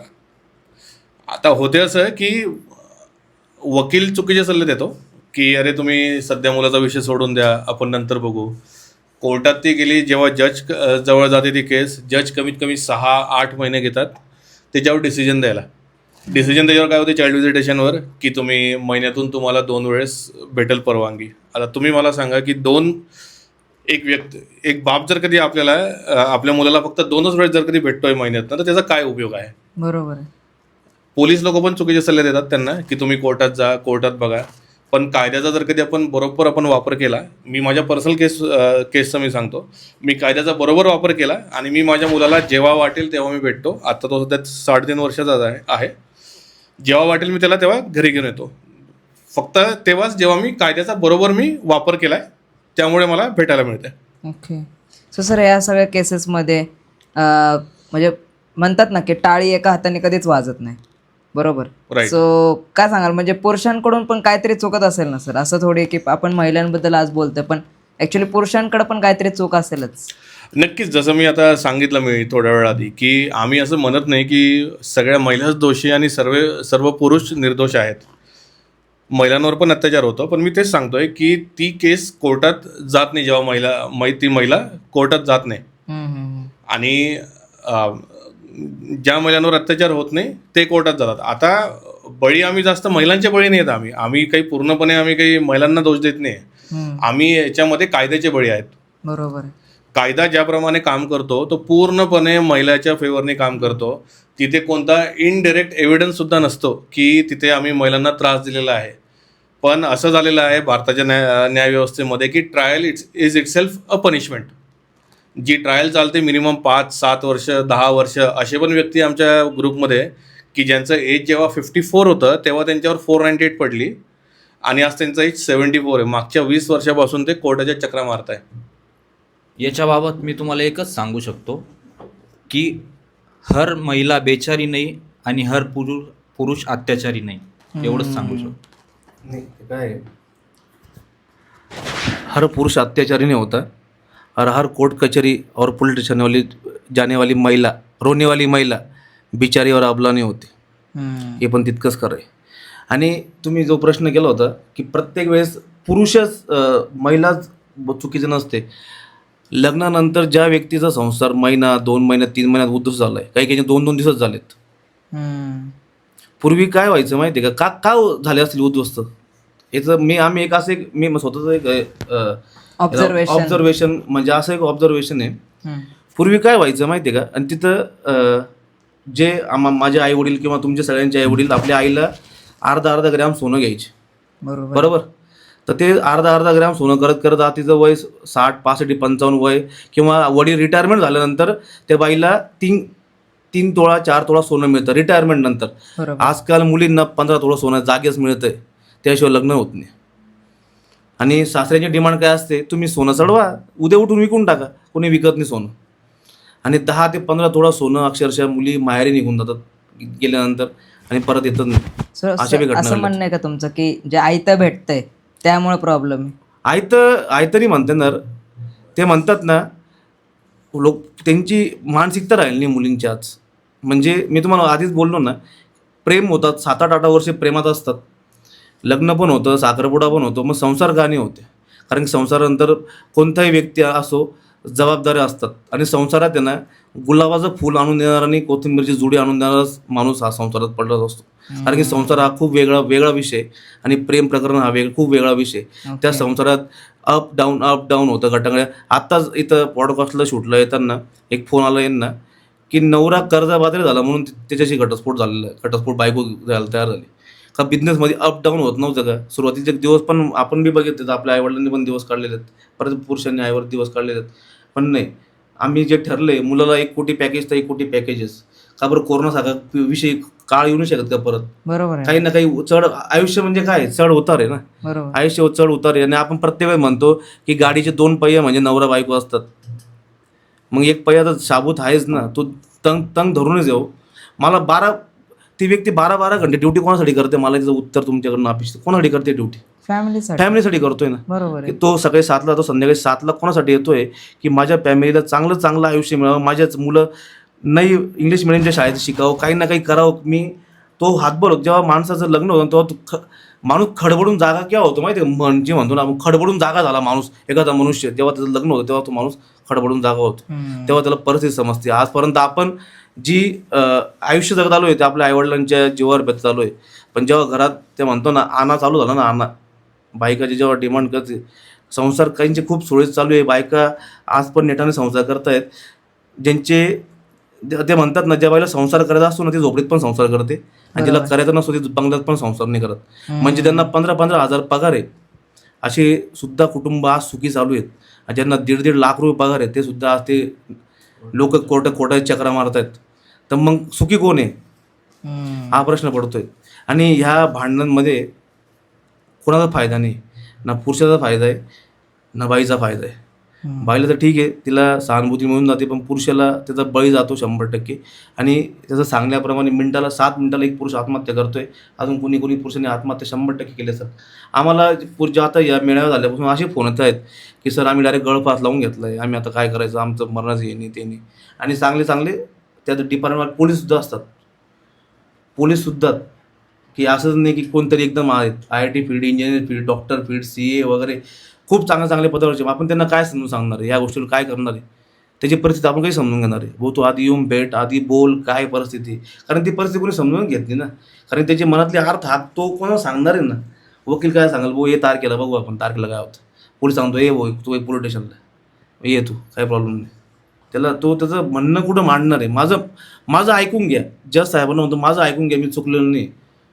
पण जेवढी सिस्टीम अशी आहे की नाही, ते इनी ॲलिगेशन केले भाऊ तू चुकलाय. आता तुम्ही परवाच्या बातमी वाचली असेल कदाचित, की याच्यातनं मोठमोठे, जसं तुषारने सांगितलं डॉक्टर, इंजिनियर, आता परवाची का 13वाचीच बातमी होती की एका जजने त्याच्या जज बायकोमुळे आणि IAS सालीमुळे आत्महत्या केली. दिल्लीमध्ये IAS ऑफिसर होती आणि ती त्याची बायको सुद्धा जज होती आणि तो स्वतः जज होता. वय वर्ष फक्त 30 होतं. IPS ऑफिसरने पण केली आत्महत्या आता परवाच्या दिवशी. IPS ऑफिसरने पण केली. सरंगल म्हणून एक होता, त्याने सुद्धा केली. तर याच्यातनं कोणीच म्हणजे सुटका नाही. तर त्याच्यामुळे याच्यात काहीतरी कायद्यात बदल झाला पाहिजे आणि ही जी आपली हिंदू विवाह संस्कृती ही कुठंतरी वाचली पाहिजे. नाही तर भविष्यात फक्त लिव्ह इन रिलेशनशिप जे पाश्चिमात्य आपली संस्कृती तीच आपल्या भारतात येईल आणि पूर्ण विवाह संस्कृतीचा नाश होईल. पाश्चिमात्य संस्कृतीचे लोक आहेत ते आपला विवाह संस्कृतीचा अभ्यास करायला इकडे येतात. आणि आपण त्यांची संस्कृती ते म्हणतात तुमची संस्कृती चांगली आहे ना, आपण काय करतोय आपल्या संस्कृतीचा ऱ्हास करतोय आपण. आता तुम्ही जसं म्हटले की टाळी एक हाताने वाजते का, तर कसं आहे की फाउंडेशनने जे काम घेतलंय, आम्ही सगळ्या पुरुषांना आम्ही निशुल्क मदत करतो. कायदेशीर आणि मानसिक मदत जी आहे पूर्ण निशुल्क. कुठेतरी आम्ही समदुखी आहे आणि एकमेकांचं आम्ही दुःख समजून घेतो. आम्हाला असं वाटते की हा पुढचा पुरुष त्या दुःखातून जायला नाही पाहिजे, त्यासाठी आम्ही या NGOची स्थापना केली आहे. आणि माझा एकच रिक्वेस्ट आहे सगळ्यांना, कोणी आत्महत्यासारखा विचार पण करू नका, डिप्रेशनमध्ये पण जाऊ नका. कमीत कमी 100 पोलीस असतील आमच्या ग्रुपमध्ये, त्यातनं 20 लोक आम्ही कमीत कमी आत्महत्यापासून आम्ही वाचवलेले आहेत. कारण पोलीस पण जेव्हा याच्यामध्ये फसतो तेव्हा त्याची सुद्धा वाट लागून जाते. सो सर लास्ट क्वेश्चन आहे सगळ्यांसाठी ॲक्च्युली, की आत्ताचे जे पुरुष आहेत जे लग्न करतात आहेत, ज्यांचं लग्न जमलंय किंवा जमायचं बाकी आहे, त्यांच्यासाठी एक फिल्टर्स म्हणतो ना आपण, ह्या गोष्टी तर बघाच लग्न करण्याच्या आधी, त्या कोणत्या असतील? शादी का लड्डू जो खाए वो पछताए, जो भी नहीं खाए पछताए. एक महिला PSI मॅडम होते. त्या मॅडमांना म्हटलं होतं मी, ज्या दिवशी पुरुषाला बाईच्या मनातलं कळालं त्या दिवशी ना या कोर्ट कचेरीची गरज राहील ना या पोलीस स्टेशनची गरज राहणार नाही. असं आपण सांगूच शकत नाही की ती महिला चांगली आहेत. मी तुम्हाला म्हटलं ना 8-8 वर्ष त्यांचं लवमध्ये होते ते, अजून काय ओळखलं पाहिजे बायकोने त्या माणसाला. मी तुम्हाला आधीच सांगितलं, अफेअर होत आहेत, साखरपुडा होतोय, एंगेजमेंट होते, त्याला अजून काय म्हणतो आपण ते एंगेजमेंट काय शूट करतात त्याला माहिती, प्री वेडिंग शूट होते. मग संसार का नाही होते याचं कारण काय शोधलं पाहिजे, काय शोधलं काय पाहिजे, हाच प्रश्न, यालाच खूप मोठा प्रश्नचिन्ह निर्माण करतोय आपण. सर तुमचा काय व्ह्यू आहे त्याच्यावर? माझा असा व्ह्यू आहे की आता पूर्वी जसं होतं की मुलीची पत्रिका बघायचे, तर आता जर तुम्हाला संसार टिकवायचा असेल तर पहिले नवर म्हणजे मुलाची आणि त्याच्या सासूची पत्रिका बघितली पाहिजे, मुलीच्या आईची. म्हणजे त्याने एक ठीक आहे हा जोक सपाट, पण रिअल जर बघितलं तर त्याने हे बघितलं पाहिजे की त्या मुलीच्या आईचं बिहेवियर घरात कसं आहे, त्या मुलीच्या आईचं बिहेवियर घरात आगाऊपणाचं आहे का लक्षणं तिचे, किंवा जास्त बोलण्याचं आहे, किंवा नवऱ्याच्या पुढे वरचढ आहे का ती. जर अशी जर एखाद्याची सासू असेल तर त्याने चुकून पण त्या घरात लग्न करू नये. किंवा म्हणजे माझ्या भाषेत सांगतो मी की ज्या मुलीचे वडील बायकोचा बैल आहे अशा पण घरात त्यांनी लग्न करू नये, नाही तर 100% त्यांचा पण संसार मोडणार म्हणजे मोडणार. याचं मागं कारण आहे साहेब, याच्या मागे कारण असं आहे की त्या मुलीने लहानपणापासून बघितलेलं असतं की आपले वडील आपल्या आईचं सगळ्या गोष्टी ऐकतात. आता प्रत्येक माणसाचा स्वभाव सारखा नसतो, त्याच्यामुळं त्याच एक्सपेक्टेशन्स ती त्या नवऱ्याकडनं ठेवते, आणि त्या नवऱ्याकडनं जर त्या एक्सपेक्टेशन पूर्ण नाही झाल्या की म्हणजे त्याने पण जर त्या बाईचं ऐकलं नाही तर मग ते परिस्थिती डिवोर्सपर्यंत जाते. हे माझं त्या जेवढे पण नवीन लग्न करणारे त्यांना मी हे सांगू इच्छितो. आता कसं आम्ही ॲक्च्युली ऑलरेडी आमची फेल्ड रिलेशनशिप झालेली, तर आम्ही तर म्हणजे मी तरी त्या योग्य माणूस नाही आहे, पण कोणत्या गोष्टीचं पण ध्यानात ठेवायला पाहिजे. तर सगळ्यात पहिले जसं संकेत सरांनी सांगितलं की सासूची कुंडली आधी बघायला पाहिजे. जुने लोक विचारायचे पण आधी की मामाचं गाव कोणतं आहे, त्यामुळेच विचारायचे. त्यानंतर बाकी कम्पॅटेबिलिटी बघा एकमेकांसोबत, 100% द्या एकमेकांना. तेवढं मला असं वाटतं इनफ आहे. जेवढं आपण कॉम्प्लिकेटेड करत गेलो तेवढे जास्त प्रॉब्लेम येतात मग. तर मला असं वाटतं की सिम्पल ठेवायला पाहिजे बाकी गोष्टी, फक्त सासूची कुंडली चेक करायला पाहिजे. Okay, so first of all sir तुमच्या तिघांसाठी खरंच खूप मोठं थँक्यू की खरंच म्हणजे तुम्ही इतके लांबून म्हणजे हा खरंच खूप निग्लेक्टेड टॉपिक आहे. म्हणजे खरंच ह्या टॉपिकवर बोलणारे लोक खूप कमी आहेत, ऑर्गनायझेशन तर खूपच कमी आहेत, आणि तुम्ही जे काम करताय ते खरंच खूप ग्रेट आहे. सो तुमचा काही नंबर वगैरे असेल तर नक्कीच मी डिस्क्रिप्शनमध्ये आणि कमेंट्समध्ये तर लिहिणारच आहे. सो तुम्ही सांगू पण शकता नंबर, जे पण आत्ता जे व्हिडिओ बघतात त्यांना जो त्रास होतो जे पुरुषांना, सो ते सांगू शकता तुम्ही. आमचा एक हेल्पलाईन नंबर आहे, तो आहे 9422395223. हा एक हेल्पलाईन नंबर आहे. आणि बाकीचे जे हेल्पलाईन नंबर आहे जे डिस्ट्रिक्ट वाईज, पुण्याचा, मुंबईचा वगैरे, ते सरांना आपण डिस्क्रिप्शनमध्ये देऊ. तुम्ही डिस्ट्रिक्ट वाईज, तुमच्या गावावाईज तुम्ही त्या हेल्पलाईन नंबरशी संपर्क साधू शकता. ओके दादा तुमचा पॉडकास्टचा मी आभार मानेल की त्यांनी इतका चांगला प्लॅटफॉर्म उपलब्ध करून दिला आपण आज. कारण की प्रत्येक पुरुषापर्यंत आम्हाला पोहोचता येत नाही, तर नक्कीच तुमचा हा जो पॉडकास्ट आहे हा त्याला 100% मदत करेल प्रत्येक पुरुषापर्यंत पोहोचण्याचा. कारण की प्रत्येक पुरुषाचं, कारण की याचं उदाहरण द्यायचं म्हटलं तर पुण्याचा मेळावा झाल्यानंतर आज प्रत्येकाच्या फोनवर कमी त्याच दिवशी 200-300 कॉल आलेले होते. तर मला तुमच्या पॉडकास्टच्या माध्यमातून असं जर एखादा पण जीव वाचला तर आज आम्ही इतक्या लांबून इथं आलो आहेत, तर आज आमचं येणं सार्थक होईल. तर मी तुमचा पुरुष स्वाभिमानी फाउंडेशनच्या वतीने तुमचं मी पॉडकास्टचं मी खूप खूप आभार व्यक्त करतो. तुम्ही आम्हाला इथे बोलण्यास संधी दिली आणि पुरुषांच्या व्यथा आणि कथा आपण याच्यात सगळ्यांसमोर मांडल्या, तर तुमचंही मनापासून धन्यवाद. Thank you so much. पॉडकास्टच्या माध्यमातून मी अजून एक विनंती करेल की जे कोणी व्ह्युअर्स आहे या पॉडकास्टचे, जरी तुमच्यावर नसतील या केसेस, तरी तुमच्या नजरेत जे कोणी असेल त्यांना आमचा नंबर द्या. कारण आम्ही सेल्फ हेल्प ग्रुप आहे, आमच्याकडे काही असे फंड्स वगैरे नाही आहे की आम्ही आमचं PR वगैरे करू. जे काही आमची पब्लिसिटी होते ती personal word of mouth publicity आणि जे काही सोशल मीडिया हँडलवर ज्यांना दिसते फक्त त्यांनाच होते. त्यानंतर आमच्या फिजिकल मीटिंग पण होतात प्रत्येक जिल्ह्यामध्ये.